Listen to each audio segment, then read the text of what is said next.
All right, we should. Yeah, we're live. Cool. We are live. Tweet sounds. A little tweet. Have you done the post game stuff for Donkey Kong? I've done all but one of the. Like the rehearsals? Yeah. Nice. I don't know if I'm gonna 100% this game. Really? I'm interested to hear why. Yeah. Oh no. Someone got frustrated. What happened? What happened? It was definitely. I mean, I didn't lose a whole bunch, but I died, and I was like, yeah, I don't think I'm gonna do this one. Was it the zebra one? The rehearsal one? Yeah. That one was definitely hard. I don't like the zebra. I don't think I'm a big fan. It's not great to control when you have it when you have it in full gear. Yeah. No, I was able to complete all that. That one definitely took me the longest though. That one was pretty. That one was pretty challenging. Was it the challenge? The challenge run? Is that the one that's in Ingot Isle? Yeah. Yeah, fuck that one. I would just because you have to do all of it in one go, right? Yes, 13 insane. challenges. That's insane. But once you learn each one of them, each individually are not hard. Yeah. I don't know if you got stuck on a specific one, but yeah, I think I got stuck on. No, I wouldn't even say stuck. I got to it and I just lost, and then I saw that it takes you back, and I'm like, yeah. Was it the one with the walls that fall on you? No, I think I did that one. I can't remember. Okay. But yeah, that was because that's the same thing with like 3D World. Like I fucking hated like the final, like not the final level you do, but the ones that are next to it where you have to do like the 20 in a row challenges. Yeah, I did that, but I about had enough. that entire like level ruined that game for me. I don't think this one's as bad as those. Yeah. I mean, I did that and got like the first bunch, and then I got a little further in and died and realized I had to restart. And then I went and got all the other bananas everywhere else and came back to that one at the end. And then have you 100% the game? I've done everything. I have 1,000 bananas, have all the records. Holy shit. Done everything. So you're done. I'm done. Hell yeah. Sad. Do you get anything cool for doing it?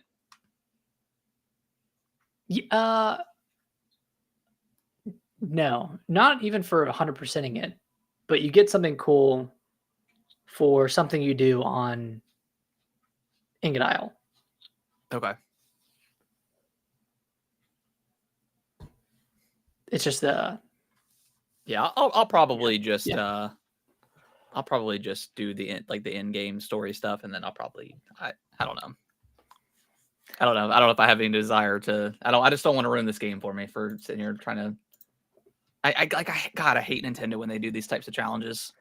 But like that's the hardest thing. Yeah. And I feel like that doesn't compare to the difficulty spike in 3D World or I mean even Odyssey. I felt. I just wish like they would have like I don't know, like just let me do the 5 challenge, like the 3, and then but then it wouldn't be as challenging. I don't need a challenge. I'm good. Just give it a few more goes. Did you get to the second banana? Like, did you? Yeah. So you were right there then. Because there's 5. There's like 5 bananas you have to get, right? It's 4 bananas, but you get 2 of them at the end. So you're really only playing through like 12 challenges. Because I think it's 4 per banana, and then there's a very easy boss at the end. Okay. So it's more doable than it seems on paper. Okay. You were probably 1 or 2 challenge rooms away. Oh, okay. Well, because I only got the first cluster of bananas you get, and I didn't get anything else. Ooh. Yeah. Okay. We'll see. Yeah, I may try a couple more times, but I'm not gonna. Get a few more guys.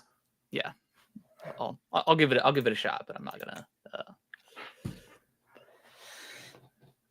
kill myself over it. Yeah. Don't want to ruin the game for you. Yeah. Yeah. All right, you ready to get started? Let's do it. Sweet.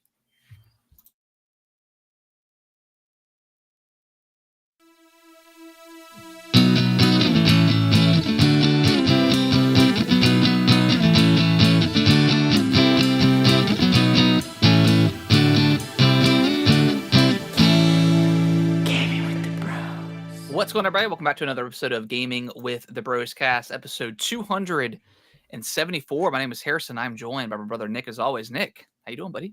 On this hot banana. What's banana. up? I'm good, man. I'm good. It is so hot. Yeah, so hot. Unbelievably hot. It's hotter. It's hotter here than anywhere else in the world right now. Okay, I don't even want to hear it. Feels like it. I mean, North Carolina weather. It's hot. It's muggy. Yeah. And it's crazy because we came off last week was all, or the week prior was like it rained every single day, and then now we're kind of in like a dry spell, so it's just super hot, like unbearably hot. I spent majority of last week outside because we're, I don't know if I ever talked about it on the podcast, but we got some ducks, and we turned our backyard into like a duck palace. I don't know, sanctuary. Yeah, a little sanctuary. So we got like a big essentially a kind of a big like dog crate, not dog crate, a big like chicken coop. It's like chicken wire, but it's not like wood based. It's like metal based, like aluminum based. And then it's got chicken wire all around it and all on the roof and stuff like that. But we've been out there, and we've got 8, and 2 of them were about a month older. So whenever we tried to integrate everybody together, they were a little bit mean. I think it's just instincts kicking in of just trying to herd the flock or whatever. But they were being a little bit too aggressive for our liking, enough to where if we were out there, we wouldn't really care. Because we can kind of try to correct it the best. I mean, you can't. It's a duck. They can only be trained so far, in my opinion. But yeah. Which our ducks are nice. Like they'll come up to you, they'll eat right out of your hand. Like they're not. I mean, we can walk around in there, and they don't. The 2 big ones are kind of more like protective, right? They're more skittish. Okay, they're definitely more.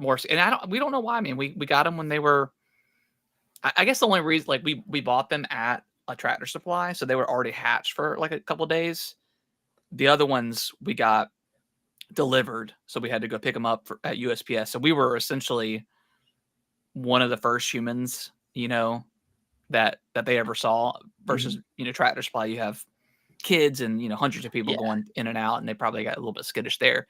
But even them, they'll still come in and eat out of your hand and stuff like that. So that's super cool. But it's cute. Long story short, it's been so hot, so miserably hot. I ended up going to Walmart and getting like one of those little pop-up canopies, because we've been building like this little separate shed to the side, and we just needed some extra shade.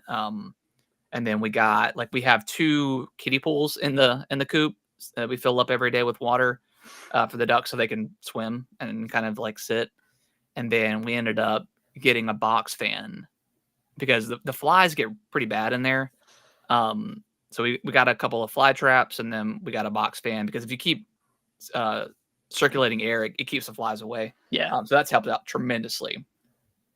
So I think after that, we're like the grass is pretty much gone, at this point. They've kind of eaten it all. And we had laid like hay down, and we hated that because it would track into the house really, really bad. And it also stinks when it gets wet. And when we put it out, that's when it was raining so much. And it was stinking real bad. So I cleared that out. And I think eventually, when I get back from the beach, we're going to get like some river rock, and put that down. Nice. And that way, and then going forward, we can just kind of spray off and get it cleaned out. But so yeah, that's been fun. It's just been so hot. So let me ask you, end game stuff. All the ducks are, I guess all the female ducks are producing eggs. Yeah. You get to a point, right, where you have a family of 4. Yeah. You can only eat so many eggs a day. Are you So gonna we'll sell probably give some to our neighbor. We're probably gonna like create some sort of like egg stand and put it in our front yard, like by the road, and just be like, hey, I don't know, 25 cents an egg, and just do like the honor system. Yeah. If someone wants to come by and grab a few eggs, they can. 25 cents. That's pretty good. Pretty good in this I mean, economy. yeah, exactly. or whatever. I don't know. We may just do it for free. We may not. I mean, whatever. We'll have probably like a little bucket someone can put some change into if they so feel like it. Yeah. Yeah, I think that's what our plan is, because we have like so many. Our cucumber bush this year has been going insane, and we've been making pickles and stuff like that. But even so, we probably have like 7 or 8 on our vine right now that we're just like, we're drowning in pickles. We're drowning in cucumbers over here, Nick. We're absolutely drowning. It's not good, man. All right, let's put those on the stand as well. Yeah, I think that's what we're gonna do. Put those on the stand. We got a ton of cherry tomatoes, bell peppers, jalapenos, peanuts. We got everything. So, but been living the farmer life here. You really have. Now you just need to play some Stardew Valley and really bring it home. Yeah. But yeah. My week was good. Just very, very, very hot. Insanely hot. Very hot. Yeah. I went to the pool Saturday for a few hours. Made a homemade pina colada. Frozen pina colada. Took that down there. Hell yeah. Yeah. It's very nice. It's just so hot. Like, you have to get in the water, and then the water is, kind of like old bath water, Yeah. Just a little bit warm, but still very refreshing. Nice to get out and not be like drowning in my own sweat. So it was fun. And then of course played a lot of Donkey Kong. Yeah, it's been a banana week here. And we're gonna, on top of this week, we're going to rank our favorite layers and our favorite transformations. So this is full on spoilers. I know the story in DK is not anything to be, it's a typical Nintendo story. But if you don't want the 2 transformations that were not shown off in the direct, feel free to skip ahead. I'll definitely have everything time stamped, and we'll probably talk about the end game too. At some. Yeah, I guess we can avoid. Well, we'll let you know when we're going to talk about like the bosses at the end of the game, and like any twists, if there are any. Yeah. So those will be like, I guess, time stamped, but outside of that, we'll try to remain as spoiler free as possible as we go through each layer, even though that's a spoiler in of itself. But this is like it's gonna be the DK episode. Yeah. So yeah, you want to dive right into what we've been playing? Let's do it. I guess before we get into DK, I see. Okay, first question: have you been playing more Shadow Labyrinth? And is this a game I should be picking up and playing? I felt bad because I intended to play a couple hours last night, and I just started playing. I was like, I'm gonna play a little bit of DK. I'm gonna get a couple bananas, and then I didn't. So I plan on playing some of that tonight. I really like it so far. I will say the animation isn't my favorite in this game. It doesn't feel nearly as smooth as like another Metroidvania or like Hollow Knight or something like that. Okay. But I will definitely let you know if you should pick it up or not. Okay. Yeah. But yeah, definitely. But I've liked everything I've played so far. Like the early transformation you get with that game, being able to do like the D line and play as Puck, play as Pac-Man, and doing the platforming for that. Mm-hmm. All that stuff is really, really interesting. Cool. It's just the animation itself, and like it's not my like favorite. The movement kind of feels a like little the movement. janky. The jumping and clambering. It doesn't feel janky. It just, the way the animation happens, it doesn't feel like it was definitely a design choice and not like a performance thing. Although I have seen some performance issues here and there. Okay. It doesn't. Yeah. I think it's just the way they designed how the animation occurs is not my favorite. It just feels like a little flat. Okay. I'm not sure the best way to describe that, but not my favorite. But the world is super cool, super mysterious. Really liking that so far. So yeah, definitely excited to play some more now that I'm kind of slowing down a little bit on Bonanza. But yeah, I did download and played about an hour, and at first I was like, do I really want to play like another? Let me say the game. Wuchang Fallen Feathers. That game to Game Pass, I think on Thursday or Friday of last week. Mm-hmm. And yeah, I was kind of thinking, I was like, man, do I want to play another Souls-like game? You know, am I in the mood for it? And after about an hour and a half of this game, I'm definitely feeling it. I'm definitely feeling it. It's too early to say, but it feels, maybe this is, it feels pretty good. Like it feels like it may be on par with Lies of P as far as like just the combat itself. Okay. And I don't know, just the way the world looks. I mean, obviously the graphic is different than Lies of P. It's definitely not as dark as Lies of P is, but I'm only in the first area. And the reason why I started playing this is because I was listening to the Kind of Funny review, and Andy Cortez was saying like the design of the world is like on par with Dark Souls 1, which I think that's probably peak design for a video game, how everything, you know, interconnects. Yeah. And it's all one world.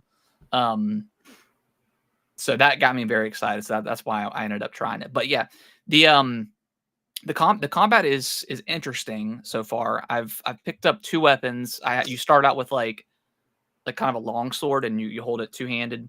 And then I picked up a battle axe, which I have not used that one yet. But there are different, so each weapon like plays differently, obviously, and they all have different special abilities that go along with those weapons. So I don't know what exactly the ability is for the battle axe, but for like the sword, you do like a quick movement where you dash forward and then you dash to the side, and then you can hit them with the RB and the regular. And then with that specific weapon, so LB does like that move. I can't remember what they're called, but and then LT is like the special it does. And this one's really cool because you do like a kick, like you jump up, kick them, and then you kind of dash back.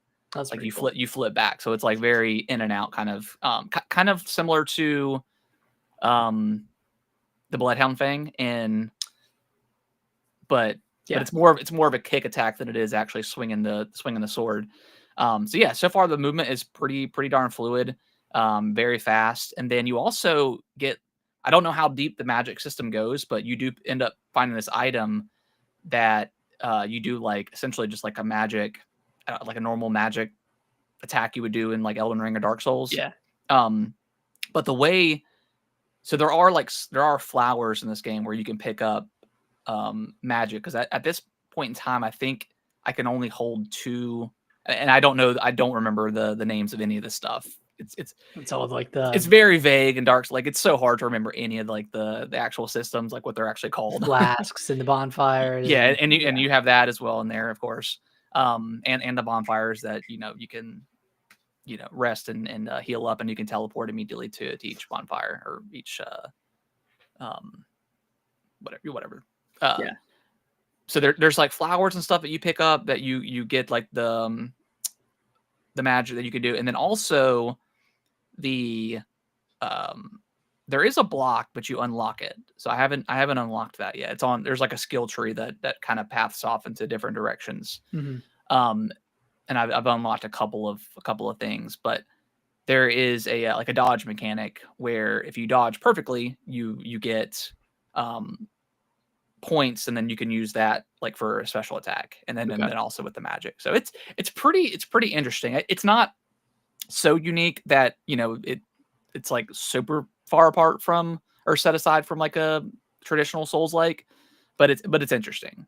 Okay. And maybe there'll be more stuff that you unlock later on, but yeah, the combat's super fun. I have noticed, and this is probably maybe just a me thing, but every single time it seems I do like a power up, like the RT to do like the power, the charge, the enemies always back up, and then you miss.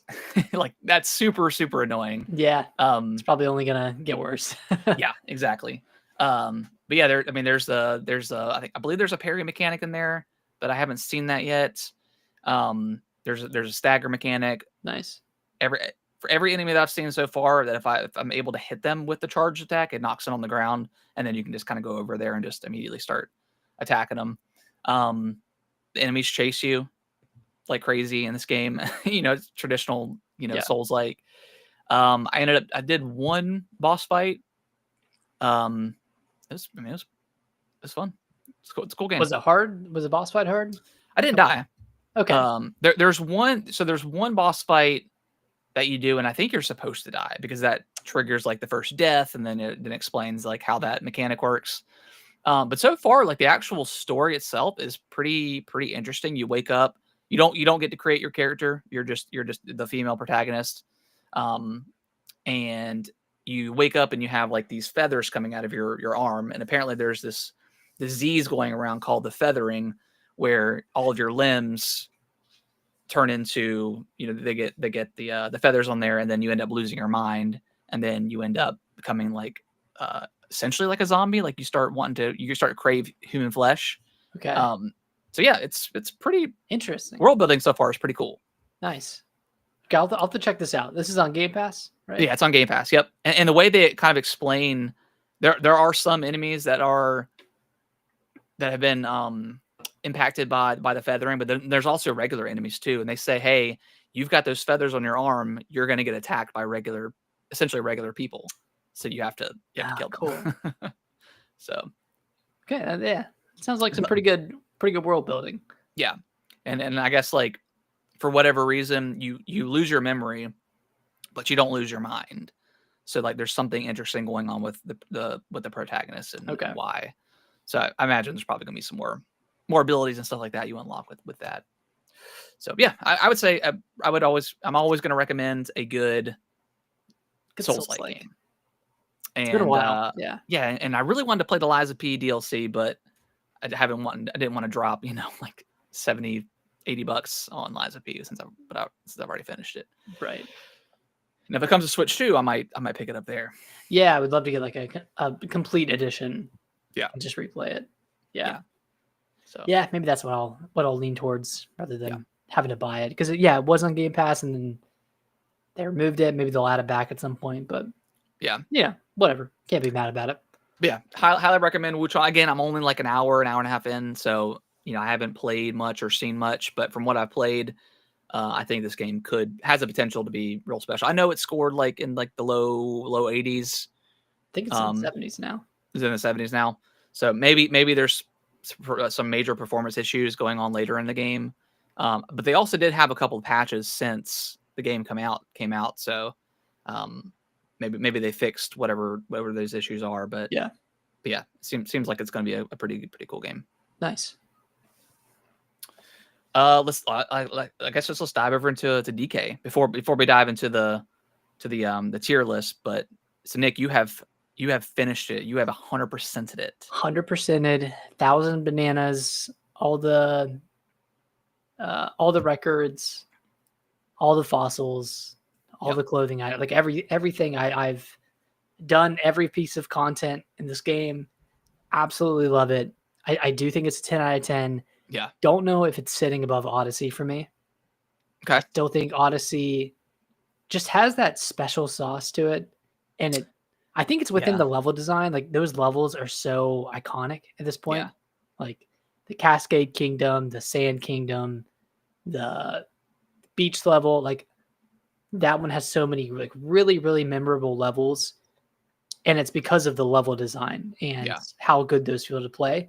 Whereas in Bonanza, it's like the levels are really good, but they're made to be destroyed. So like, yeah, you're not by really that design, they're not going to be as memorable as something like Odyssey, where you're and then especially if you kind of just follow like the main path, like it can't. I'm not gonna say boring or anything like that, but there's not much really going on. Like the exploration is really when this game when it shines. Yeah, is when you're going for the bananas. I have finished the main story. I'm kind of wrapping up the post game content. There's like extra little bit of a story going on there.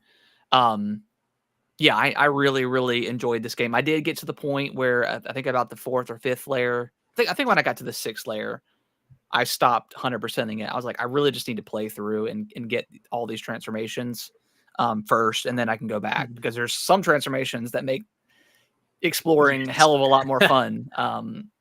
We'll talk about that here very, very shortly. But so yeah, I'm glad I did that instead. So yeah, this game is great. I think you're right. I think Odyssey still just kind of maybe shines a little bit brighter. And it might be an unfair comparison because they're different games at their core. And it's not to disparage Bonanza because, like I said, I think Bonanza is a 10 out of 10 game. It's amazing. It looks great. It plays great. It's fun to play. Like at the end of the day, it's just really fun to go around and explore. Super and fun. That is like, there's not that same platforming that you see in something like Odyssey, 3D World, even Astrobot. So it's hard to call this game a platformer. I'd rather call it like a 3D collectathon exploration game because that's really what it is. It's like a action adventure game maybe with with like platforming elements to it. There are platforming challenges, especially like I think it's crazy that it is, but like comparing this to like a Tears of the Kingdom or Breath of the Wild, I don't think it's that crazy of a comparison because like at the end of the day, you're not going to say Zelda's a platformer, but there's a lot of platforming challenges in those games. So I think it is a good comparison, in that regard, because it's not quite a platformer like Mario, but not so far gone that it doesn't have platforming elements. It's just kind of like right in the middle, I guess. And it's got the openness of Breath of the Wild and like the freedom of taking on a puzzle any way you want. Like Breath of the Wild and Tears of the Kingdom.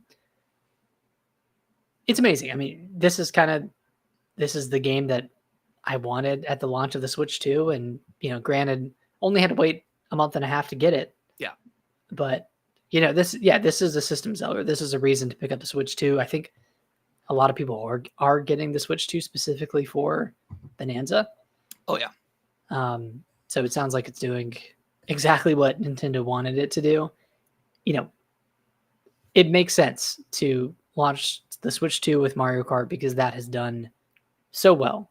Yeah. Like it was kind of, like say what you want. And I know we've complained ad nauseum by now, but it was kind of genius on Nintendo's part, to be honest. I mean, I don't know how they did it with producing so many units, but I mean, for them to sell out, in the first wave and then kind of do like a slow drip, or not slow, like they were like in stock like every other day pretty much. And now they have this giant boom again with DK Bananza. I mean, it's almost like a second launch. Yeah. And then the same thing with like Pokemon. Like people are going to be picking up Switch 2s for the first time for Pokemon. Even though I think that game looks like, although that clip they put on Twitter today, that clip looked way better than anything they showed off in the direct. Yeah. I think presentation. The trailers have just been so ass for Pokemon. I don't get it. Like the Pokemon company has so much money and they just don't know what to do with Pokemon. No, they just honestly just show like an unclipped 5 minutes of like exploring and catching Pokemon. That'll sell the game better than this like story that you're trying to sell. Like no one cares about the Pokemon story. No one cares about like the challenges. Oh, going up from Z to A. Yeah. Like just show the seamlessness of the combat that was shown in the clip. Yeah, that's what people want. People excited. I mean, that's why people loved Arceus so much. Is kind of the freedom to do whatever you want and catch Pokemon. Yeah. And then you constrict us to the city, and you haven't really shown like a ton of the actual gameplay itself, which that's what matters the most at the end of the day. Like I don't care about the characters, like the individual, like here's who you're gonna meet on your adventure. Yeah, like I don't shit about that. Yeah, like I'm gonna talk to these people. I'll care when there's voice acting. Yeah, I think that's the biggest turnoff at this point. Yeah, with Pokemon, it's just so awkward. It looks really, really awkward. They don't have time to do voice acting. Just have them do it in house. Like just have like Joe Schmo do the voice acting for. Yeah. I think I'm ready. I think I'm about done with Nintendo and not having voice acting in their games. Granted, they've gotten better with with Zelda and. I mean, Bonanza had DK voice now acting for Pauline. Yeah, I think we're to the point where it's not cute anymore. Just have voice acting. pay the people to voice act. You know, it doesn't have to be every single character. Like I thought Pauline was fantastic. And that contextually makes sense because she's the only native English speaker. Yeah. Or like only human in the game. So I don't necessarily need everybody to speak in a Nintendo game, but yeah, like I want DK not talking, that's fine. Like I definitely don't need 40 hours of Seth Rogen talking. Oh. But yeah, like I don't know. Should Kirby talk? I don't know, maybe. That'd be kind of fun. Does Kirby need to talk though? I don't know. Maybe have the other characters talk. Like that would be. Yeah, that's fine. It's silent. I'm nitpicking, but a loud world, and it just goes back to Pokemon, especially Pokemon. Like it's always really need to. That Presents was such a fucking waste of time. Like it really was just the most mediocre presentation I think I've ever watched. Like I felt a little offended watching that. Yeah, I felt offended that they had the audacity to announce it 2 months in advance. And that's the crazy thing is I think historically speaking, like the midpoint year presentations are never really that great. They don't really have a lot to show off. Maybe just more of whatever that big Pokemon game is. But yeah, for them to announce it a month early it makes no sense. It's so dumb. Only to announce a puzzle mobile game that costs $10 on the Switch? It's free on because I downloaded it on the phone. It's free on the phone, but costs $10 on the Switch. For 25 puzzles, is that right? You get something like that. That's a scam. Like that's a legitimate scam. Pokemon. I digress. I mean, whatever. Yeah.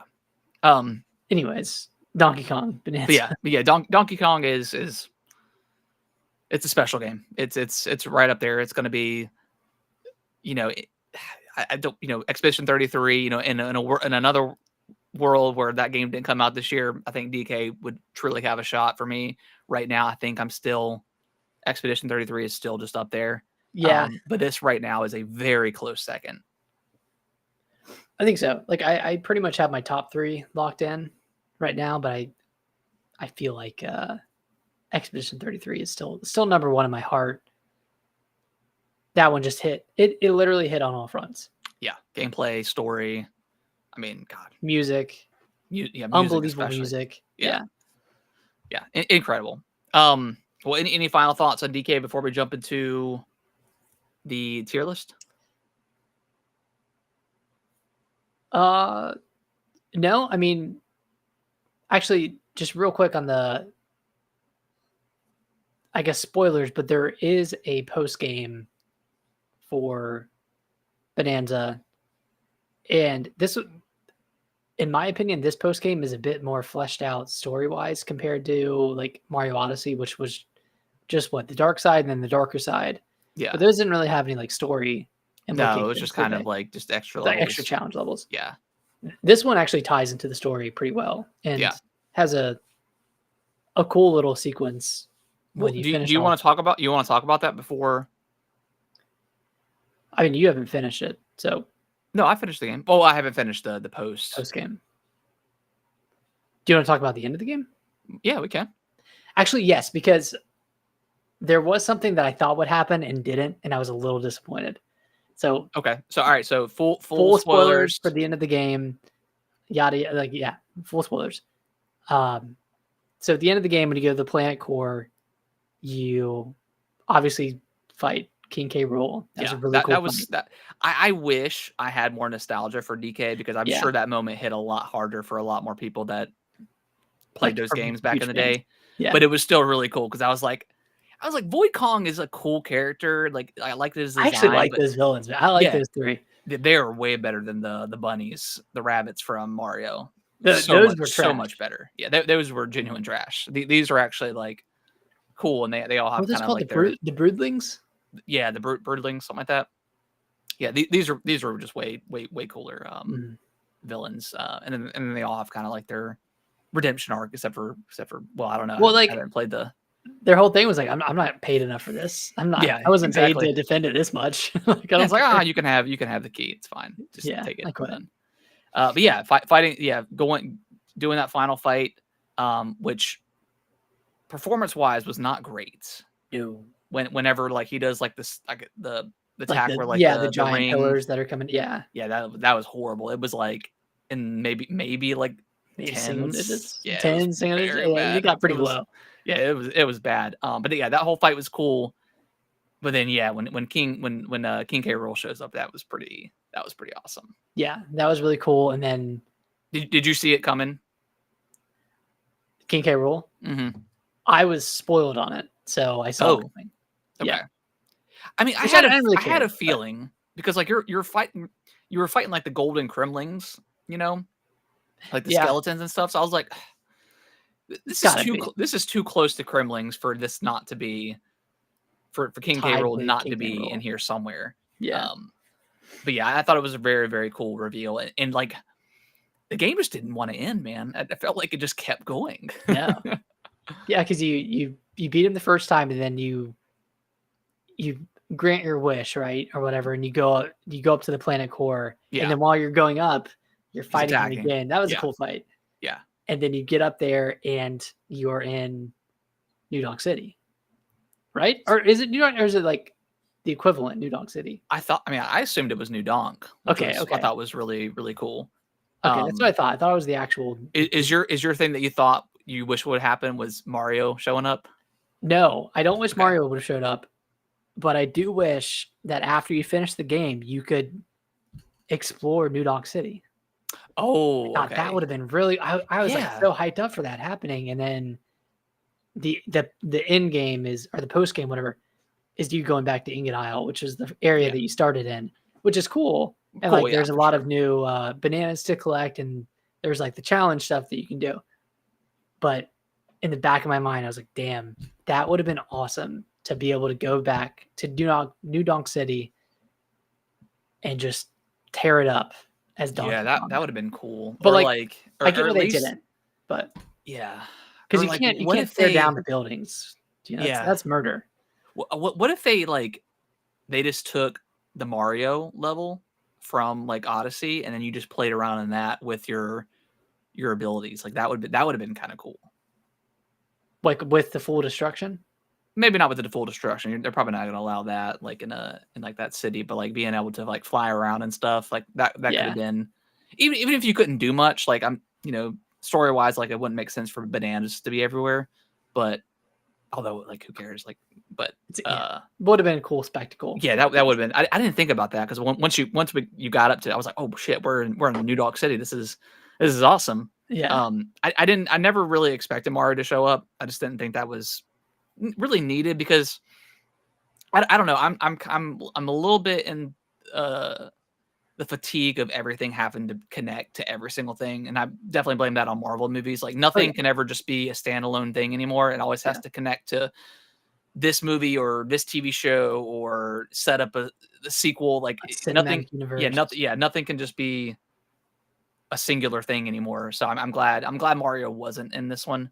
But yeah, once you got to New Donk City, I was like, man, this is awesome. This is dope. Yeah, that was a very cool sequence. The final boss was pretty challenging. Like just kind of figuring out what to do. I died a lot on that final fight. Mm-hmm. Yeah, just trying to figure out what to do in each phase. Yeah, was pretty challenging, but it was a fun fight, very rewarding. I think the difficulty scaling near the end was pretty good. Like it definitely ramped up. Like the entire game was pretty easy. Like there wasn't much challenge in really anything, including the boss fights. Like some of those boss fights, like I literally beat in like 15 seconds. It was insanely fast and easy. But yeah, I love that entire final sequence. Doing like the 8 or 9 layers within like the planet core area was awesome. They were all just a little bit different. Yeah, it was. Yeah, what a crazy ending.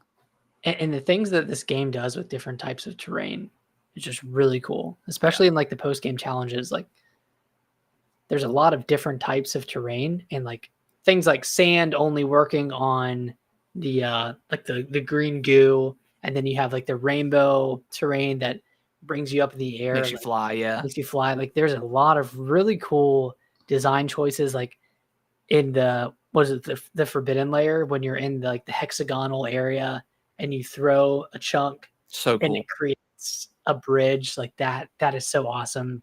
Such a cool design. I wish they would have done more with that. Like I wish that Yeah. would have That one existed. was so quick, and I at this point I was kind of just You're like mainlining the story, so I was just kind of flying through. Like I haven't played. What's the layer where you're like literally just digging everywhere? Oh, that's my least favorite layer. Yeah, I didn't spend much time in that one at all, so I don't really have much to say about that one. Just because I was just doing the main story at this point. But well, should we move into the? Yeah, let's do it. Let me get sorry, what were you saying? What were you saying? Well, I was getting ready to talk about another layer, so we'll save it for the tier list. Do you want to do the layer first, or do you want to do the transformations?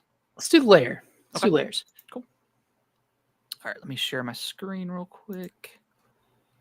Can you guys see my screen? Can you see my screen? All right.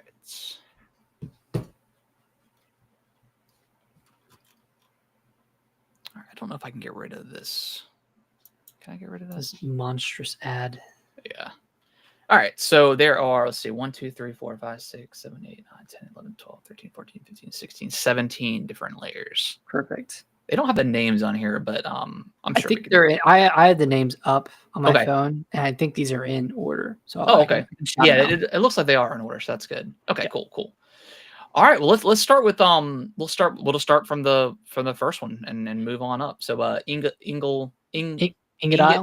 Isle. The starting point of the game, where you don't really get much of this until the post game. So I guess we can just grade it on like the initial run, I guess. Well, I guess we can take it in all in. Yeah, we can rate it holistically, I guess.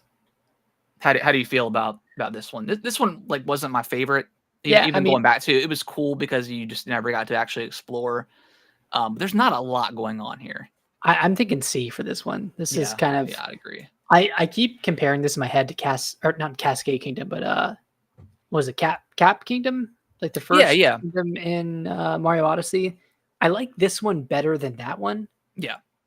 Just because that one didn't really have anything going on, but no, like visually it looked cool, like the Cap Kingdom, whatever. But yeah, not a whole lot going on, a lot to do. This one kind of set up expectations pretty well, though. Yeah. Next up is the Lagoon layer. Oh. I think this one's pretty damn good. Yeah, as like the true starting layer. I think this is up there in S. Yeah, it's like the perfect. I don't know. Like playground to play. Like this is like, if we were comparing it to Zelda again, like this is like, the Great Plateau or like the initial Sky Islands that you do. I mean, it kind of looks like the it does, starting area of Tears of the Kingdom. Yeah, it does. So good comparison. But this one's very excellent. Next up, what's this one called? The Hilltop. Yeah. This one I didn't love this one. There's not a lot going on here, and I don't think it was supposed to. I think it's just like a place for you to just kind of experience like actually digging into the ground, like, and how far you can go. Honestly, this one's like I feel like this is meant to teach you turf surfing. Yeah, you're right. Yeah, I would put this either like a low B or a high C. Above Ingot. Yeah, we can go above Ingot. Okay. All right. And next up is the Canyon layer. This one, I like this one a lot. This one was a good one. This one was pretty stunning the first time you get to it. Yeah, I mean I think this one's up there as well. Yeah, this one's really, really good. I don't think it's S or A? Yeah, I think it's probably A. Okay. It's pretty good though. Yeah. And this is the first level where you get to do like the minecart stuff, right? Like right on the rail and shooting the yeah. So that's a really excellent layer. Next up is is it the Great Divide? Just the Divide. So this isn't necessarily like, I wouldn't consider it a level, but like the music in this level is very good. Like I like how just relaxful and peaceful it is. Yeah, it's good. It was a good change of pace. Yeah. Very very calming. I, What do you think? I'm thinking B. I don't know, because it's like I don't think it's better than I would say maybe here. Okay. How do you feel about that? I think that's fair. Yeah. Okay. Because I don't think have it's strong better than the opinions other on two. There are some bananas to find here, but I mean, I guess it does kind of in this where it first introduces like the mechanic of switching the sand out. So like that's like a pretty good introduction to that. So all right, and then so at this point, I guess in the story is you can essentially decide which one you want to tackle first. You have to do both for the sake of the story. But which way did you go for this one? I went freezer first because Same. I felt like I was going to like the forest one better. So I wanted to start lower and high. And which did you end up liking better? I like the forest better. You like the forest better? Yeah. What about you? Which one did you like better?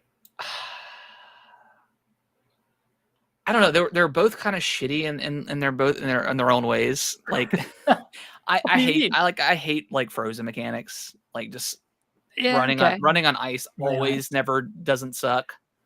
And then like spiky thorns and poison swamp also is never not going to suck. I think visually I liked what the forest had to do better. Like I liked going up like the big tree, like the hotel tree. Really cool. Yeah. So that was really cool. And it really like neither level was like really a pain in the ass. It was just visually, I enjoyed the forest a little bit more. I mean, I like the transformation from the forest better than yeah. I do not like. I'm not a big fan of the zebra. And again, I don't think it's awful, but I would still maybe put it here. What are you thinking? Or would you put it behind, or would you go D? I would put it in front of Ingot. Like right here? Yeah. Okay. I can see that. Yeah. I think that's fair. I think it's better than Ingot just because it has more stuff to do. Yeah. And like it is interesting. You go down and like once you get down to like the sub layers, it starts to turn into lava. Like that's kind of that was cool. An interesting concept. I do like the sub layers more than I like the base. Yeah. More than I like the base layer. I did not love going back to this level and searching for all of the bananas because it all looks the same. So it's kind of hard to find them when you're doing the sonar. But I do like the sub layers. I thought even collecting the record pieces was pretty cool. Yeah, I think that's the first time like the mechanic of like the ice cream that comes out of the and like it kind of sizzles out the lava so you can walk on it. Like that was pretty cool. Okay, this one did introduce some pretty cool mechanics. I don't maybe it's higher than high C, baby. High C. Okay. Yeah, this one did introduce a lot of cool mechanics. Yeah. I think it's just that initial like the first layer you get to is like not my favorite. It's just kind of visually not a lot going on. Yeah. And that one in particular, like you said, I didn't love going back and finding all the bananas and fossils and stuff there. So did you 100% freezer? I got all the way up to here, the beach level. Okay. And then after that, I stopped. Yeah, that would burn me out. Yeah. I was starting to get a little burnt out. I'm doing the same thing over and over again. Yeah.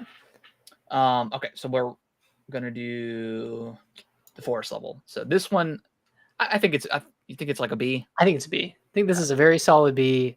Yeah. It does have its issues, but at the same time, like those are just. I don't know. Like thorns aren't bad. They're not that bad. It's just stuff that's it's creating a platforming challenge. Like this one feels kind of like the most platformer-ish level because you're having to dodge around a lot of stuff. Yeah, that is true. And like I did like the mechanic of throwing the seed at the tree and then it creates like that platform. That was cool. The big vine that you could jump on. So yeah, and I think this one's pretty good. And that final boss of this layer was pretty cool. Like it sent out its giant vines and you had to run along it. Yeah, this one was pretty good. Yeah.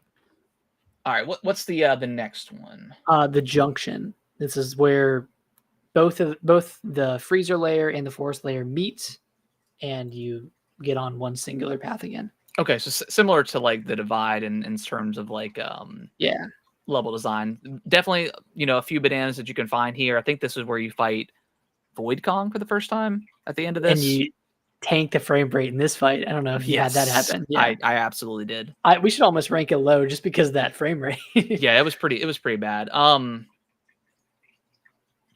Yeah, I mean, I thought it was, I don't, maybe here, like behind. I still think aesthetically the Divide was cooler. I mean, I would say there's a little bit more going on in this level than the Divide, but like this one has 15 gems versus 10 in the Divide, so it has more, but I don't know. I don't think it's D level bad, but we can leave it here below the Divide. So yeah, Junction, bottom of C. All right, next up, Resort Layer. I like this level a lot. Again, this is where I started to get burnt out a little bit on doing some of the platform, or not platform, but just finding stuff. Like I was like, I'm gonna do this. I'm gonna finish this one up, and then I'm going to just mainline the rest of the story. But visually speaking, this one is incredible. Fantastic. I loved. Yeah, it has introduced the mechanic of the terrain that you pick up and you float in the air. Yep.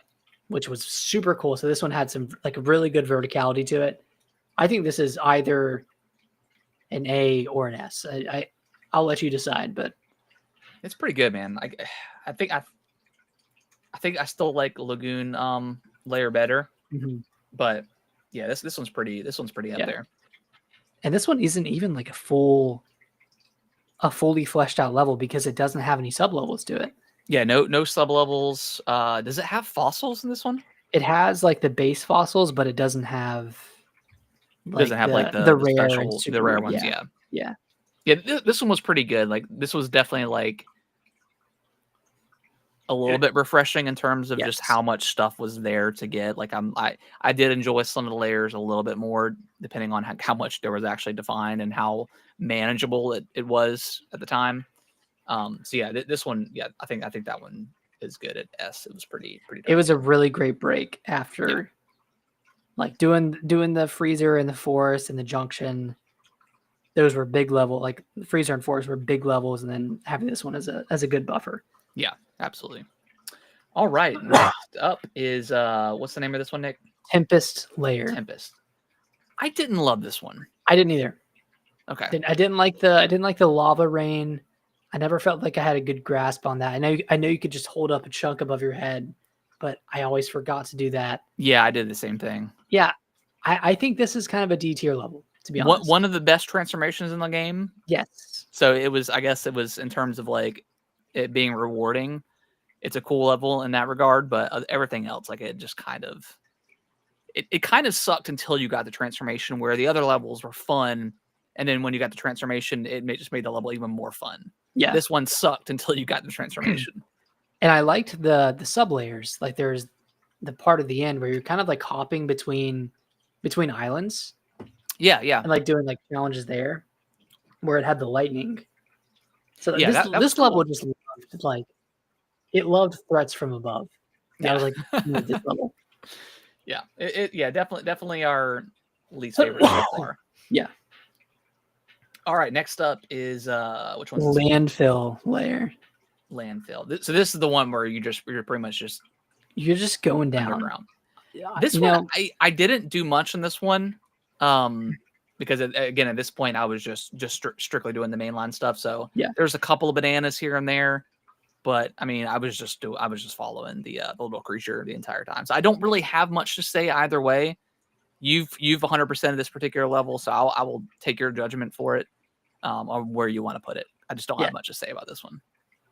I didn't love this one. It was kind of disorienting the entire time, especially trying to get the gems or getting the bananas and the fossils. Like trying to find all those was very disorienting. I didn't love it. I would honestly put it below Tempest Layer. Like F or behind on D. I would leave it at D. Okay. Yeah, I think D's fine. I don't think it's like abhorrently bad. It's not terrible, but Not great. So far, this is for the audio listeners here. We got 2 at S. Or Nick, you read them since you have the names. So at S we have Lagoon Layer and Resort Layer. At A we have Canyon. At B we have Forest. At C we have Freezer, Hilltop, Ingot, Divide, and Junction. And then at D we have Tempest and Landfill. Awesome. All right, then we got the final 6 here. So next one, this is the I can't remember the name of it, the Raceway one. Just Racing Layer. Racing Layer. Okay. Haven't spun again. I just did like the story stuff. So I mean, this is where in the story you meet Diddy Kong, or you meet up with Diddy Kong. Did the race. The race was fun. Like I enjoyed the race, but I didn't do much else here. So again, kind of similar to the other layer. I'll take your word for it as far as I mean, there's really not a lot going on either with this one. I would put this above the Divide. Or in front of the Divide, behind Ingot. Right there. Okay. Yeah, it was also a good break. It was a good break after Landfill because that one, like honestly, the Tempest to Landfill run, not great. So having this as a as a refresher, like or as a break was really good to have. Yeah, it was definitely a cool moment in the story too, and just seeing Diddy for the first time, and then that sounds weird at context. Okay, maybe we should rate this one at F. Nintendo's like kicking themselves, like we need to change his name. Yeah, we got to find a way to change it. All right, what's the next level, Nick? Radiance Layer. Radiance Layer. Okay. Remind me of this one. It was kind of like kind of a frozen layer. There's like that light mechanic. Oh, this is the one where you get the snake. The snake. Okay, yeah. I haven't spent a ton of time with this one. I did spend some time in here, just playing around with the snake transformation and stuff like that. I don't know. I didn't particularly love it, but I also haven't gone back and got everything yet. So it's just tough. This one I would put actually right where you had it, above Racing, below Ingot. Right here. Actually, above Ingot. I feel like we're giving too much credit to Ingot. Okay. Yeah, I mean it's a good starting point, but it's not like. Yeah. All right. The next one, I can't remember the name of it, but this one, I love this level. This level was incredible. Dope. Yeah. Groove Layer. So at this point in the story, Pauline gets captured, and you're trying to rescue her, but you also get imprisoned yourself, and obviously you're DK, so you're gonna punch your way out. But yeah, the music in this level is excellent, and then doing like the 3 kind of going off, and then you have to activate the music, activate the groove, and then you have to punch your way through the cave to have all the bouncing music get to the speakerphone or the speaker or whatever it is. Yeah. Super cool. Very, very cool level. Love this one a lot. This one was awesome. Great aesthetically. And it has the museum for all the fossils. So it's like pretty important. Yeah. I would put this one up at A. Yeah. Yeah. Above Canyon. I'll let you decide. I think there. Okay. I loved exploring the Canyon layer. It was a lot of fun going through that one. Canyon layer was so great. All right, next one up. Feast Layer. This one was a banger. This one was epic. I love this level. Being able to go along the rail, like doing all that stuff, going around the entire level, building like the giant banana burger. Yeah, the big burger. This level was excellent. The one sore spot for me was the sub layer, where you're underground and you're having to throw sand at a lot of the green slime. Oh yeah, that was not. Is that the one where you had to like ride along the? Was that no? I think that was part of the first layer. I don't know if I experienced. I had to. You had to have because it was part of the story, but yeah. Maybe it was just a me thing. I still think we can put this at S. I just want to air a grievance real quick. Okay. Yeah, this one was awesome. This one reminded me of like the Luncheon Kingdom and Mario Odyssey, like very much reminiscent of that. Yeah. Yeah. It's a shame that this one was so late. but I'm also glad that they had a level this good this late. So, do you think this game would have flowed better if there was maybe a few less layers? yeah, I think if you would have taken out landfill and like I'm trying to think of what else could go. Maybe landfill and like either the junction or the divide. Like somehow just having one of those Yeah. would have made it flow a little bit better. Although we didn't talk about it, but after the junction, you go your back way up, like going up the layers again was really cool. Fighting Void Kong and all the different areas was a lot of fun. Mm-hmm. So that was cool. All right, next layer, Forbidden Layer. This one was pretty awesome. Yeah, this one was really cool. I think this is like an A tier level. Yeah, this one I think maybe here. Yeah, I think above Groove. Yeah, this one had one of the cooler mechanics in the game, just being able to throw the rock and it just creates like a platform across. Like that was a lot of just such an awesome mechanic. And this one was kind of a shorter one as well. Only had 30. Yeah. 30 bananas. I will say the pacing of like the way they handled the structure of the layers, like where you had a couple of like big time ones and then you had the smaller ones like that. Mm-hmm. That always felt really, really good. Again, going to bat just doing the stuff that's a little bit more manageable is always nice. But yeah, this one was a really cool, very, very short level, but a really, really cool level. Yeah. I mean, just going through, like Landfill had 27, Racing had 10, Radiance was a big one with 76, and then you get to Groove with 30, back to a big one with Feast with 69, and then you're back to a smaller one with Forbidden Layer, which had 25. So like that's a really good switch off between each layer. All right, and then the last one, Planet Core. Planet Core. This was an awesome level. Like this really, really cool. I don't know if it was my favorite. Like,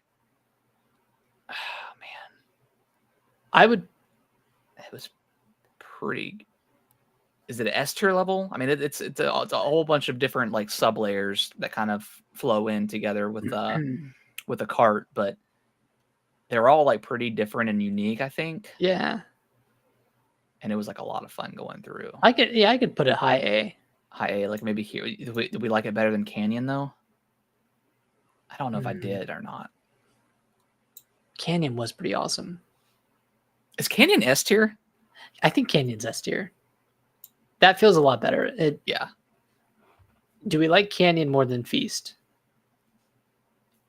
I think I think I do. Okay, let's put it. Yeah, let's put it above Feast. Do that.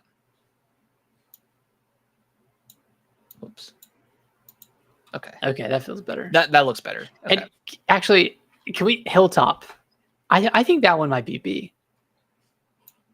Yeah, I like it because that one does have. Yeah. Does that one have a sub layer? No, I don't think it does.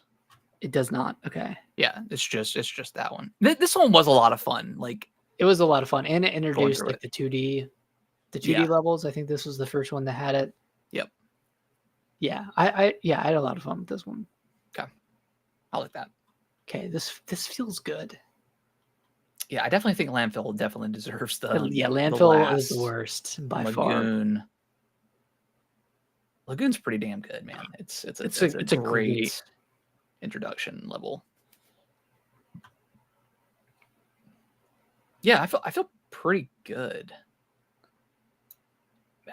Do we like Ingot that much? Should we pull it back? I don't know if I'd want to pull behind Divide and Junction. No, I think that's fair. I think going back to it when we take that into account, I think it is a pretty cool layer. I think that post game stuff makes up for it. Yeah, in the very last thing you can do it, like in the post game, kind of brings it up a notch. Okay. Yeah. Cool. All right, Nick. Well, you want to read off the final list? Yes. So this is top to bottom, front to back. At S tier, we have Lagoon Layer, followed by Resort, followed by Canyon, followed by Feast. A tier, we have Planet Core, followed by Forbidden, followed by Groove. At B, we have Forest Layer, followed by Hilltop. At C, we have Freezer Level, followed by Radiance, followed by Ingot, followed by Racing, followed by the Divide, and then Junction. And then down at D tier, we have Tempest Layer, and then what is this one called? Landfill. Landfill. Layer. Yeah. Cool. Solid. Yeah. I think that's good. Can I? Just gonna try to save it. I'll just save it and capture it later. Okay. All right. Let's we're gonna move it on over. Keeping with the DK stuff. We're gonna rank our favorite transformation. This will be a quick one, but it's gonna be a fun one. Yeah. All right. So again, spoilers for the transformations in this game. There is just five in the game. We've got Kong Bananza, Zebra Bananza, Ostrich Bananza, Elephant Bananza, and Snake Bananza. Nick, I will let you take the floor first. You pick a transformation and you put it where you want it to be. Elephant S. Okay. I agree. Yeah, probably one of the worst levels, but the best transformation. Arguably the best transformation. Like so good for going back and finding bananas. You can just suck up just an entire area like that. Yeah, it is so much like the economy in this game is, I think it's you can rack up gold pretty quick, but once you get this one, once you get like the golden suit where you get like a multiplier for gold, I mean you're just eating up gold left and right. Like it's awesome. It's so really much fun. Frame rate does take a little bit of a dip with this transformation. It's a little dippy dip. But it's fine. It's not nearly as bad as some of the Void Kong fights. Yeah. So I will go up next. I'm gonna take the Zebra Bananza and I'm throwing that motherfucker at a D.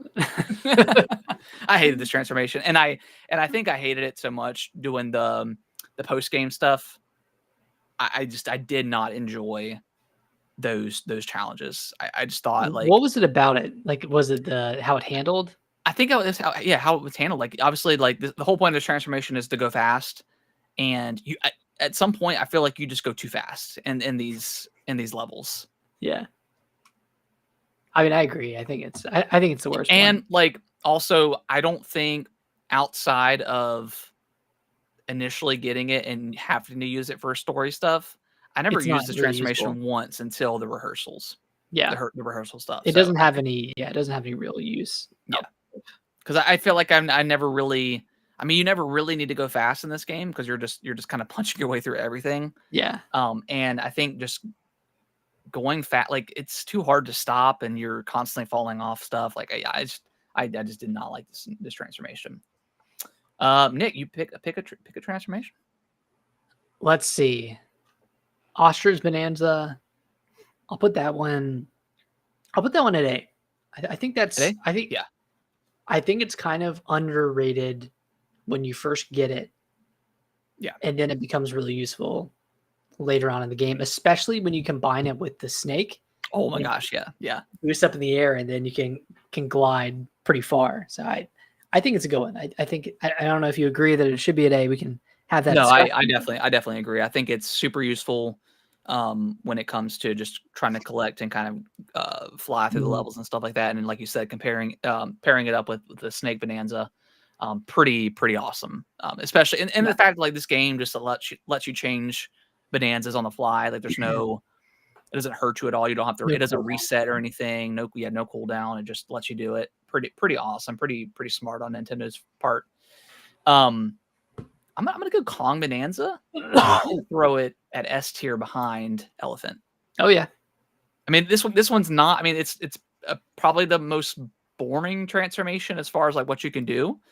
But I just found myself just constantly using it because you can just smash stuff at like double the rate, and whenever you're just trying to find treasure chests and stuff like that, it is like the go-to. Awesome. It's so much fun, and it's great for bosses. It's great for enemies. Yep.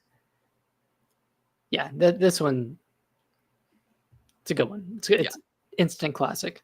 Yeah, absolutely. All right, Nick, where do you want to put Snake Bananza at? I think we should put it at B.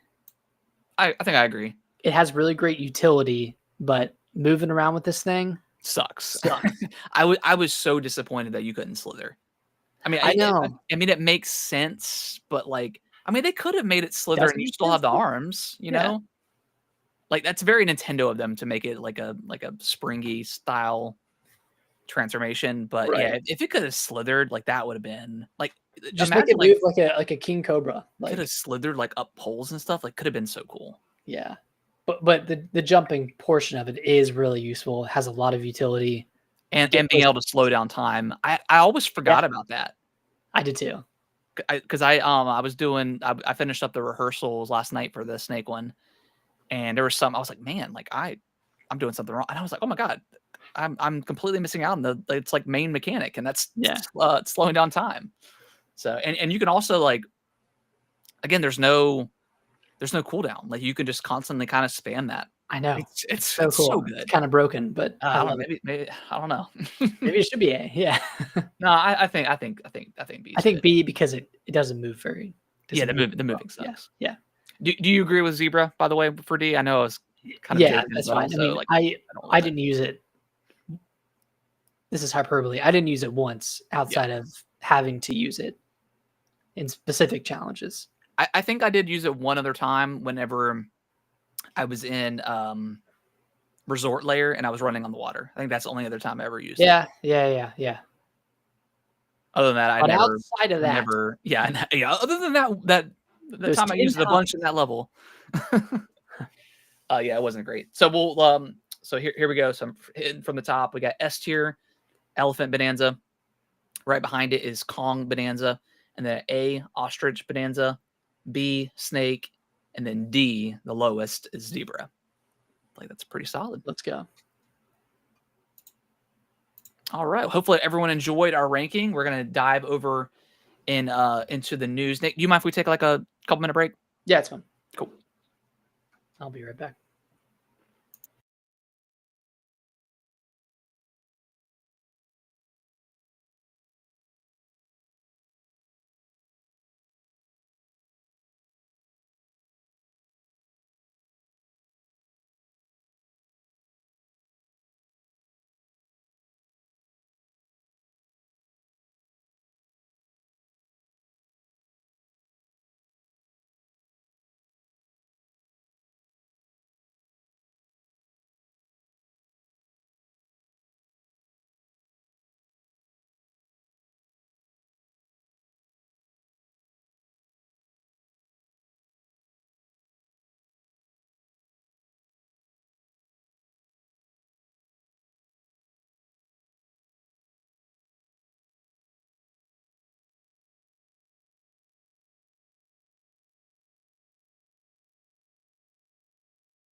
All right. And we are back. Let's dive into the news. I was working this morning. I was like, I was going through all the news, and I was like, man, there's a lot of stuff that happened I know. this week. It's A lot. pretty awesome. Yeah.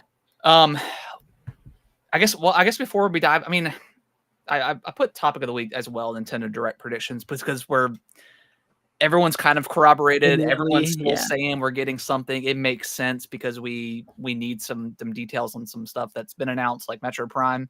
Yeah. So, I mean, I think we don't have to give like a crazy amount of predictions. Obviously, Metro Prime is definitely going to be here.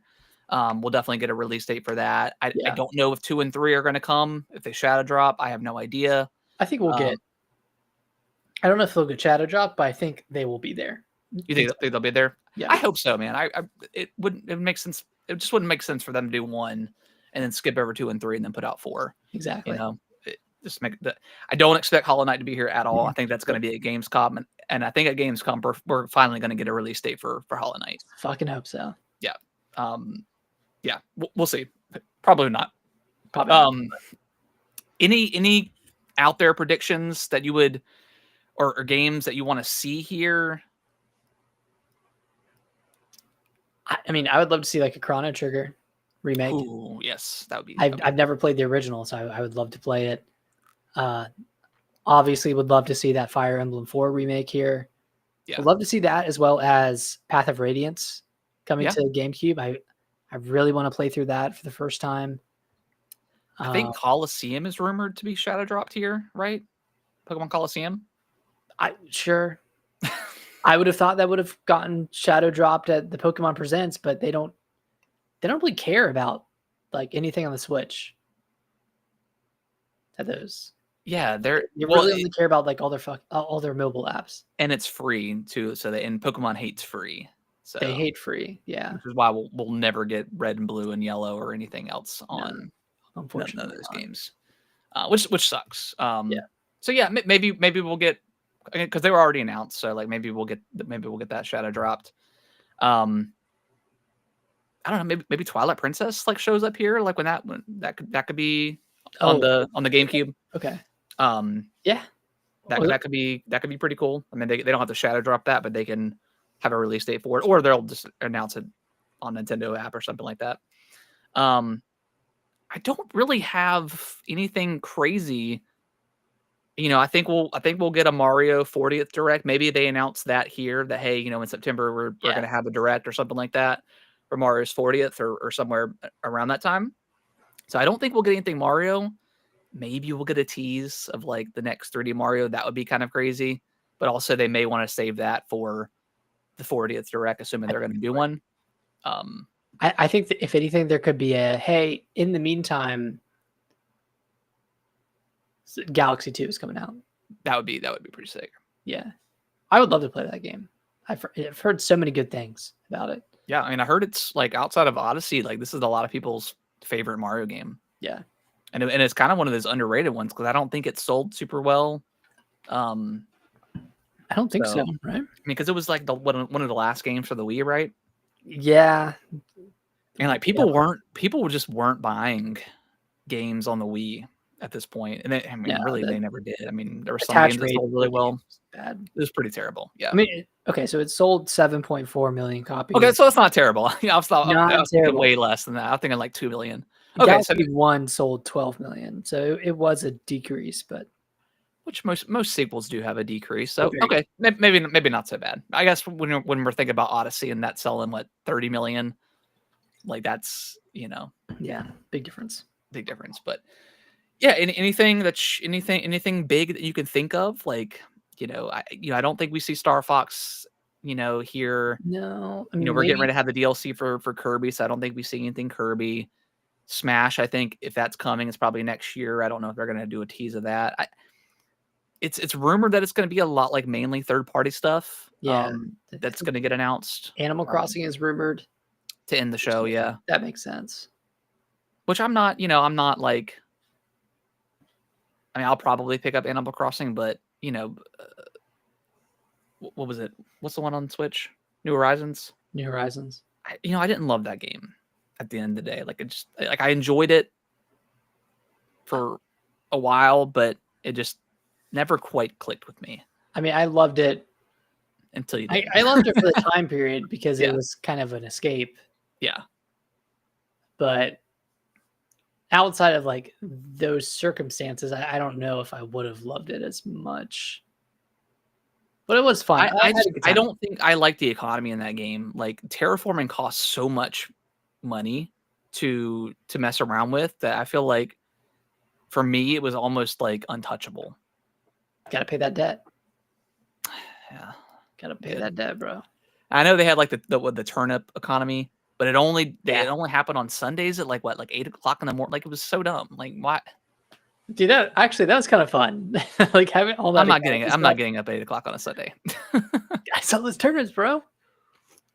I'm good. Good times. So yeah, it's a really needed direct for stuff that we already know that's announced and we just need release dates for. I think it'll be a lot of third party stuff that we've already played. Like, yeah, I think we'll see like Doom. Like we'll see a lot of Xbox stuff. I'm pretty sure. For sure. Like Doom, the Dark Ages. Like Elden Ring, I will probably get a release date for the Tarnished Edition. Elden Ring, probably see. I'll pick that game up if it's on the cartridge. If it's not, I'm not buying it. You know, it's not going to be on the cartridge. I know. If it's 60 frames, I'll pick it up. Yeah, that's the thing too. Is if it doesn't run great, which that initial trailer, you could definitely see some dips. Yeah, I mean, it should run at 60, right? Like didn't the Xbox One and PS4 versions have a performance mode, or did they not? I don't know. I can't remember. So yeah, I'm not expecting any like crazy surprise announcements, but so I'm definitely keeping my expectations in check. It's just we just need it because we need dates. We need dates for a lot of stuff. Yeah. All right. Well, let's dive over into the news. Night Ring, a game that I think you and I both enjoyed, but we definitely preferred if there was going to be a co-op mode. And guess what? On Wednesday we're getting a co-op mode, so I know you and I will definitely be diving back in. Because I never even beat the first boss. It's so hard to get two people together to play, let alone three. Yeah. And we were having issues like the connectivity issues with getting that third person in there. Like I've struggled just getting my wife to play Split Fiction with me, and we live together. So it's like getting somebody else to play with you on the internet is difficult. And then getting more than two is hard. So definitely excited for this mode. It should have launched with it. It really should have. I don't know what they were thinking. Like, I don't know either. Maybe they were trying to chase like all of the other like multiplayer games that focus on three people. But I feel like none of those like Apex, they started with three because they were just trying to be a little bit different than like Fortnite and like PUBG, and then they ended up doing like a single and duos mode. So like they all end up doing everything, all the different variations that you can do with multiplayer. So yeah, a little weird they didn't do that, but also like they're not a multiplayer focused developer, so maybe they just weren't. I don't know, but either way, I'm glad it's here. And this game has sold 5 million copies. Dude, Elden Ring is like one of the biggest IPs in gaming right now. It's insane. It's nuts. And Shadow of the Erdtree sold 10 million copies for a DLC. For a DLC, that means that's crazy. 30% of the people who bought the base game played the DLC, which is a really, really high number. Yeah, for downloadable content. So I would love to know like how many copies of like the base Elden Ring they sold as Erdtree was coming out, because like I've seen like a lot of people, like especially on TikTok, that never played Elden Ring. Once the DLC dropped, like I saw a lot of those people going back and playing through all of it. So yeah, I'm very curious. Yeah. In a kind of a funny twist, I guess, but Xbox has changed the pricing of Outer Worlds 2. It's going to be $70 now instead of the $80 that they initially told us it was going to be. We assume that probably the pre-orders weren't very good. And yeah, I think they were just so quick to jump the gun with this stuff, and they had all the price increases for all their other for the Xbox and their accessories and stuff like that. So I guess they thought they could throw in their games too. And did they confirm? Are they still open to the idea of $80 games right now, or is it just kind of on hiatus for now? I think they're still open to it, but I just don't think any of their games. I mean, personally, I don't think any game necessarily warrants an $80 price tag. But no, and granted, it's only Mario Kart right now. It's and Tears and Jamboree. Yeah. Like those are. I mean, Jamboree. None of those are worth $80. I mean, maybe Tears. Yeah, I mean, tiers, you'll definitely get your value out of paying 80, but I still don't think it should be 80. But Shouldn't anyway, be 80. anyways, so yeah, I just don't think Xbox games can work. Like, I just don't feel like they're deserving of a higher price tag than everybody else. Because like they've been like in the shitter for like the last, I don't know, 10 years, and we're finally starting to get a good cadence of releases, but like it's still like, it's like, all right, y'all had like 4 good months. Let's reel it back in a little bit. What's Like up with the audacity? Like, come yeah, on. your console is really. selling like shit. You're also like the most expensive console out there now, other than the Pro. So it's like, come on, let's reel it in a little bit, guys. Yeah, man, I can't believe the Series Just laid X off is 1,200 $60. people. Like, let's chill. Right. Yeah. So okay, I mean, overall, I think it's a good decision to reel it in. Yeah. Outer Worlds 2 was not the game to go, or at least not the game to be the first foray into $80 games. They could have done that with Gears, Fable, maybe. Gears, maybe Fable. It's just so weird that they chose to do it without Outer Worlds 2, and now they're walking it back. Which, I mean, that's good. Like, yeah, the players won. Like they voted with their wallets, and people didn't pre-order it. They probably got a bunch of like negative reviews. Like, I don't know if you can negatively review something on Steam if it's not out yet, but I'm sure they got some sort of feedback. Yeah, maybe it was just purely the pre-orders alone. It just wasn't happening on any Steam, PC, PlayStation. It just wasn't anywhere near. It's probably like pretty abysmal numbers for them to do a course correction like this. Mm-hmm. Good, but yeah, again, like you said, like Outer Worlds was not the experiment to do this. You're just basically killing your game before it even arrives. Right. Yeah. You want to read this next one? Yeah. Sony bought some stake in Bandai. How much stake did they buy? Like 4%? Between 2 and 4%, I think. Yeah. Pretty small amount. I thought they already did this, or was that stock in that was stock in FromSoft's parent company. Okay. So I mean, this doesn't really mean much. I mean, it could mean anything. You know, maybe they have another exclusive from Bandai, from one of their studios. I mean, who knows at this point? But I mean, companies do this all the time, so it's not like a huge deal. They're not gonna have much say into like how things are developed and stuff like that. I mean, did Bandai have any involvement in Bloodborne, or was that all FromSoft and Sony? Yeah, I don't think they did. Okay. So I don't think this like increases the odds of us getting something Bloodborne related. I guess they were only involved in Elden Ring, were they? Or were they also Dark Souls? Dark Souls 2, yeah. Yeah, Dark Souls as well. Okay. Yeah. Yeah, because Sekiro, that was Activision. Oh yeah, okay. And then Bandai is still Dark Souls. Interesting that they were involved in that at all. So weird, yeah.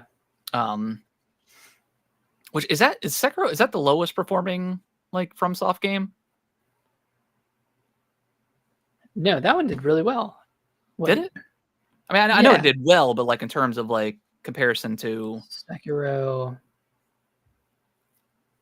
sales numbers. No, this one did over 10 million. I think Bloodborne is the worst. Okay. Well, I mean, that makes sense. I mean, that was a single platform, so yeah. Well, it'll live and die on the PS4. God, it's just so annoying. Bloodborne is at 7.6 million as of February 2022, which is incredible. Yeah, for a PS4 exclusive, that is a Souls game. Yeah, high difficulty like that. That's so good. Yeah, I think like, did Bloodborne come out before Dark Souls 3? Yes. Okay. I feel like this Bloodborne, I mean, FromSoft is already like pretty big with Dark Souls 1 and 2. But I think once they hit Bloodborne, I think that's really where it catapulted them up in like kind of the upper echelon of developers. Like that really kind of kickstarted their like high success rate, I think. Yeah.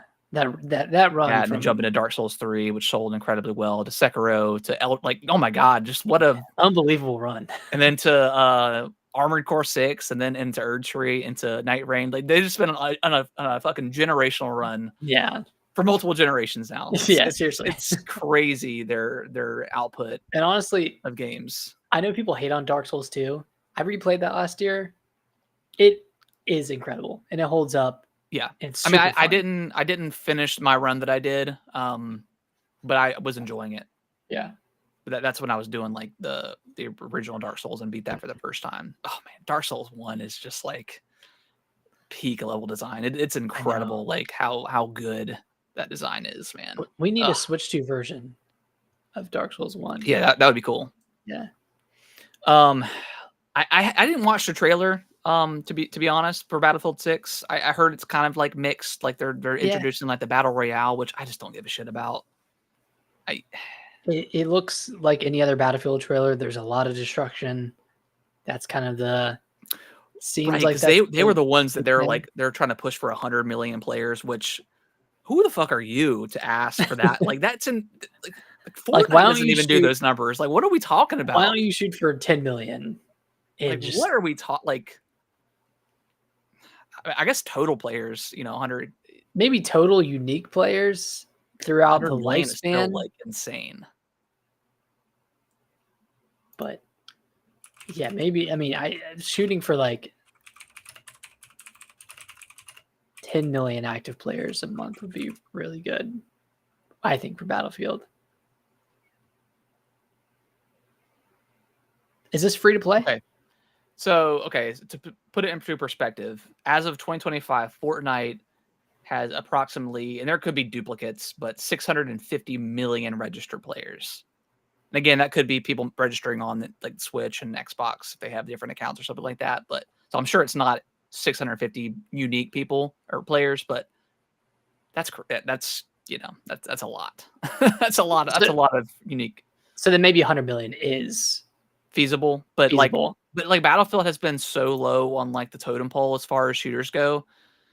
Like when was their last good one? Like Bad Company 2, like Battlefield 4 maybe, like with the that's when they introduced like the Levolution stuff, which I think people liked, but yeah. And then 5 was just kind of a shit show. 4 was not as good as 3, and then 3 wasn't as good as 2 Bad Company 2 or Battlefield Bad Company 2. Yeah, well, yeah, 2 because Battlefield Company 2, I think people liked the campaign more so than like the multiplayer itself. Maybe I could be wrong. I don't know if I played a ton. The multiplayer was good. Yeah. 3's multiplayer was really good. I didn't play much of 4, and then I think I played a little bit of Battlefield 1.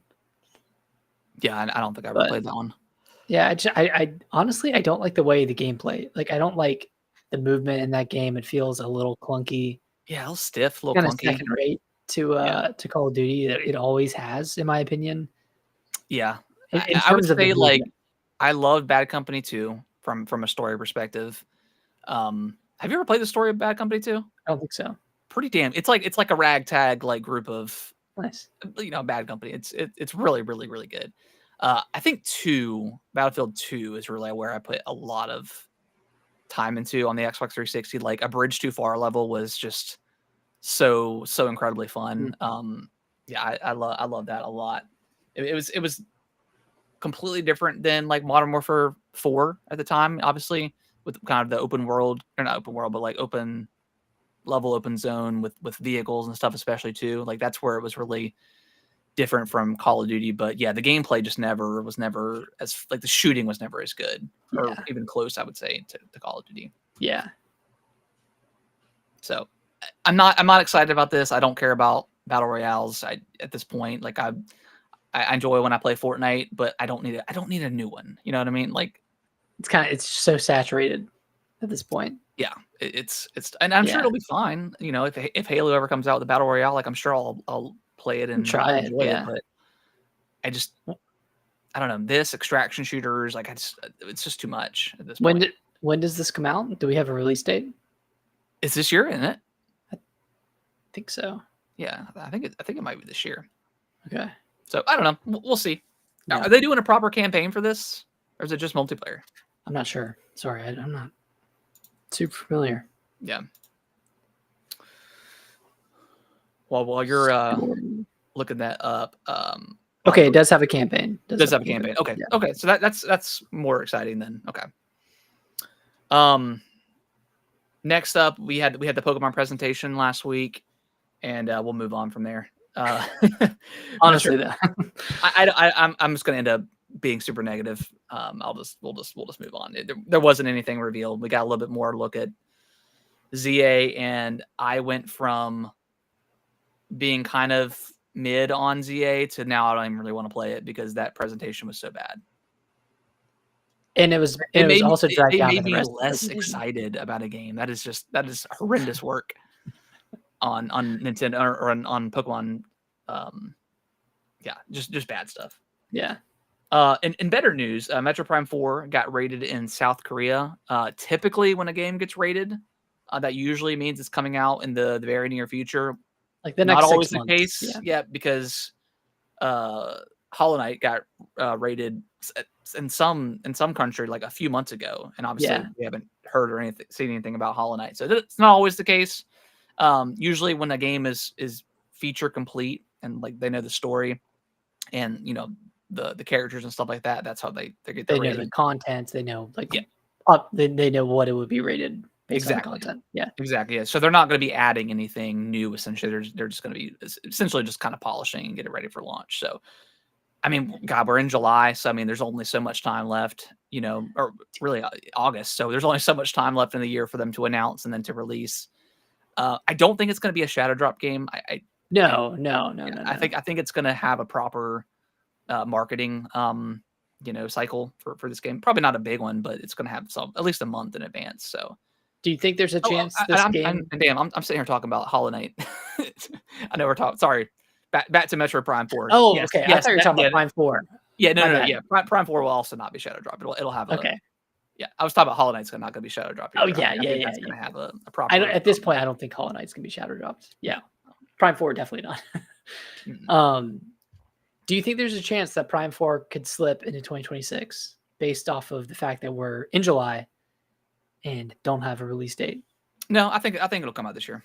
I don't think they can push it back anymore. Why not? I mean, they can. Why not? Like, I don't know. People, we just got to get this game. Just put it out. Just get it. Yeah, whatever state it's in, just release it. It could suck, Yeah. I mean, from what I heard, it ran really well at the Nintendo Switch 2 event. So like, yeah, we've only seen one level though. Yeah, that's true. And it's been a weird game, man. Like I'm still very excited for Prime 4 because I love Metroid, but man, like it's like it's frustrating. It's just annoying. We got that trailer last year over the summer, and I was like up here, and it's like really good. Yeah. And then we got the second trailer at the Direct before the Switch 2 Direct. And it went back down. It looked worse because one, it was running on Switch 1. Yeah. And two, they really, really focused on like these like kinetic abilities or the psychic abilities. Oh yeah, you can open doors, you can like move stuff around. It's like okay, but I can shoot the door with my gun. So like, what are we doing? And then it went back up when all the previews started coming out and the Switch 2 Direct. Yeah, I'm still very excited, but it's just been ready to get it at this frustrating. Point. It's been in ether since leading up to this, like 2015. It's been rumored since then, and then it was announced in 2017, and now here we are. Like, they have to put this out. Just put it out. Yeah, but no, I don't think it gets delayed into 2026. I think we'll get it this week. If there's a Direct, I think we'll get a release date. I think so. September, early October. Before Pokemon comes out. I think that's a good spot to put it. Sony is hiring for a multi-platform and account management director. This probably just means more PlayStation titles are coming to everything. I think PlayStation probably took a look at Xbox and their kind of business strategy and said, hey, the top 7 games that are on this list on our own shop are all Xbox, are all Microsoft titles. Yeah, so like Forza sold 3 million copies on PS5. Like that's crazy good. Yeah, at this point, it's just money left on the table. I think we're kind of getting to the point where like there's still the weirdo console warrior people out there, but like who gives a fuck anymore? Like, let's just let it die. It's okay. We can already play everything anyway. Like, it's already on PC. Like, nothing's exclusive anymore. Like, I'm sure there'll still be like timed exclusives for like the hardcore PlayStation people, and probably some games with Xbox. Yeah, but unless you're Nintendo, yeah, nothing's going. Everything's going everywhere. It's okay. There's now going to be 3 different types of comments. There's the Nintendo comment where it's I can't wait to torrent this or whatever it is. I can't wait to play this. I can't wait to like whatever illegally download this on my Steam Deck. I can't wait to steal. Can't wait to steal this. On Xbox, it's I'll just wait for this to come to PS5. Yeah, I'll wait 6 months for it to come to PS5. And now with PlayStation, I'll just wait for this to come to Xbox. Yeah. I'll wait 2 years for it to come to Xbox, whatever. It's like, how can I continue to be insufferable? Yeah. It's like, bro, yeah. I'm glad they're doing it again. I feel like there's so many games, like especially like some of the older games now at this point. Like Spider-Man 1. Yeah, Spider-Man 1. Send that over to Xbox. Like, who cares? The Last of Us. Like, I would love a remaster of Part 2 again, and just put that on Xbox, man. Like, oh my gosh.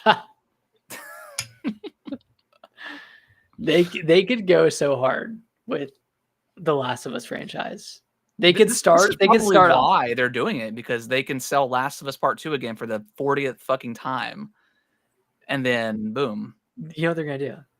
They're not even gonna start with the remastered versions of Last of Us 1 and Last of Us Part 2. They're gonna start from like, what was it, 2013? The original game? The original Last of Us. And then they're a year later remastered. Just do the same thing. We're going back to the roots, baby. Same roadmap. It's gonna be epic, dude. I can't wait. Oh man, Last of Us Part 2. I'm gonna be a dad edition. It's gonna be great, man. We're all dads. Sorry, I gotta jab that in. Speaking of well, not bad segue, but we were talking about Silksong before, but there's going to be a demo that's confirmed by Xbox that is going to be playable at Gamescom. Obviously, they're lining it up with their handheld. Nick, you had some thoughts earlier on Twitter I saw about you hate how Xbox is. They got their grubby hands on this marketing deal with Silksong. I wish it was just still with Nintendo. It would have been in a few directs, and it would have gotten a release date, and I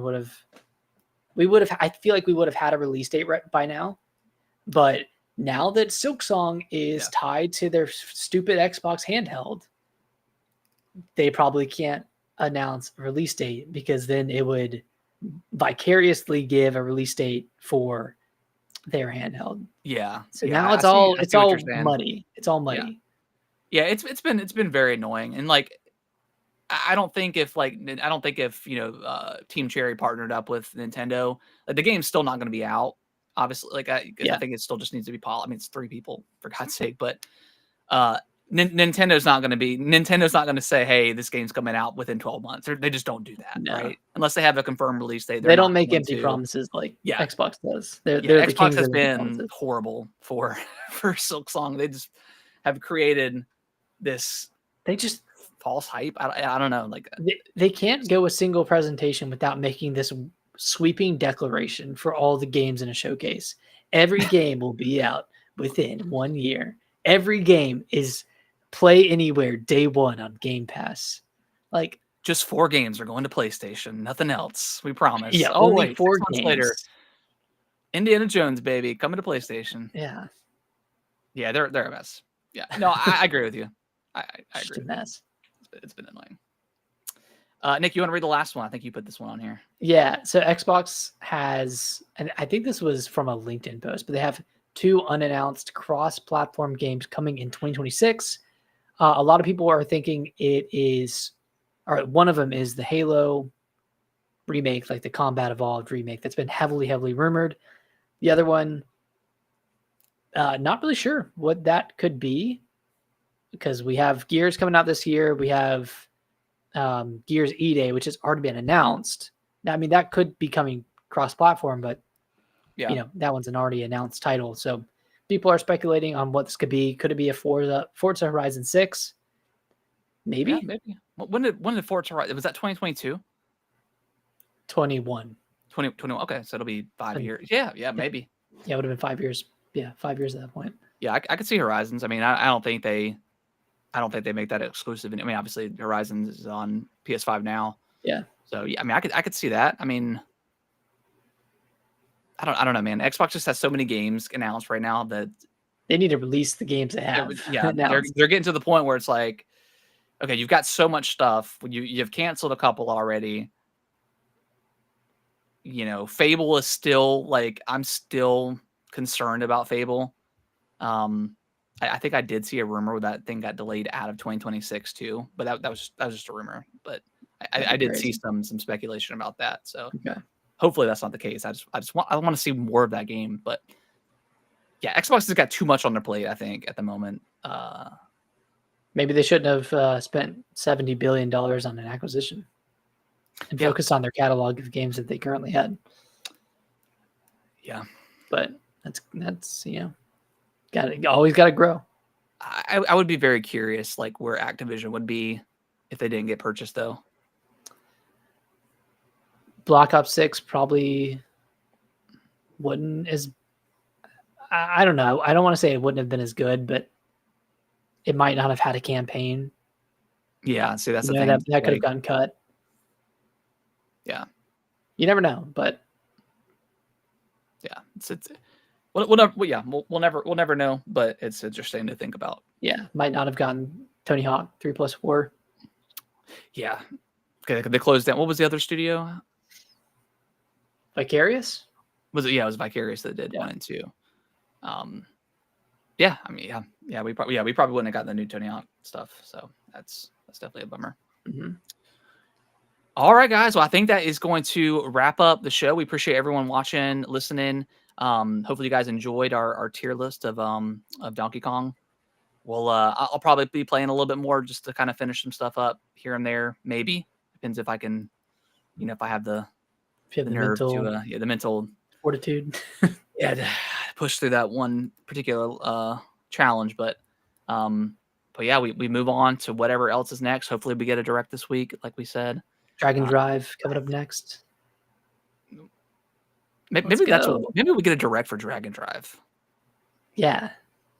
Or maybe we don't, and Nintendo never talks about it again. What if it's like a bait and switch, and Dragon Drive actually has like Nintendo characters? Well, okay. Are they going to put Mario Kart or Mario in a wheelchair? Like, I don't think they will. Yeah, never mind. I said it and then I thought about it. For like, for people in wheelchairs, I'm sure there people are looking forward to that game, and nothing wrong with putting Mario in a wheelchair, but I just don't think Nintendo's going to do that. Yeah, maybe not. Okay. Although, I mean, there's other sports titles, so I mean, maybe this is where Nintendo veers off and does something a little bit different than the typical golf and basketball and soccer and stuff like that. I just keep telling myself there's something more to this game that we haven't seen, but it just looks we haven't seen any other courts. Like it's just like is there can we make our own courts? Is there like color in this game? Is there something? Is there different game modes? Just 3-on-3? Yeah, is it just 3-on-3? Basketball. Yeah. They I mean, I was half joking about the direct, but maybe they should, or at least have like an overview trailer, like or something. A 5-minute overview. Something like, I mean, I know it's only $20, but still, I mean, it's still money. But still, anyways, if you can review us on your favorite podcasting platform of choice, that would be greatly appreciated. It helps spread the word about our show. Follow us on our various social media accounts, TikTok and Instagram. I finally did download Instagram and was looking at all of our views and stuff on there, so that was pretty awesome to see. So yeah, I need to send you the login for that if you ever want to post anything. Okay, yeah. But yeah, any other DK content that you have coming for TikTok and Instagram? I don't know, man. I posted so much. You've carried it so hard. I mean, you put up all the furs for DK. You put up all the outfits for Pauline. So you've done the Lord's work over there. I don't know if I have anything left in the chamber. Well, I'm sure you'll think of something. If I think of something that's fun, I'll do it. But yeah, don't want to force it. Yeah, absolutely. Yeah. All right, guys. We'll be back next week with hey, maybe talking direct stuff. Maybe. All right. Bye-bye. Bye-bye.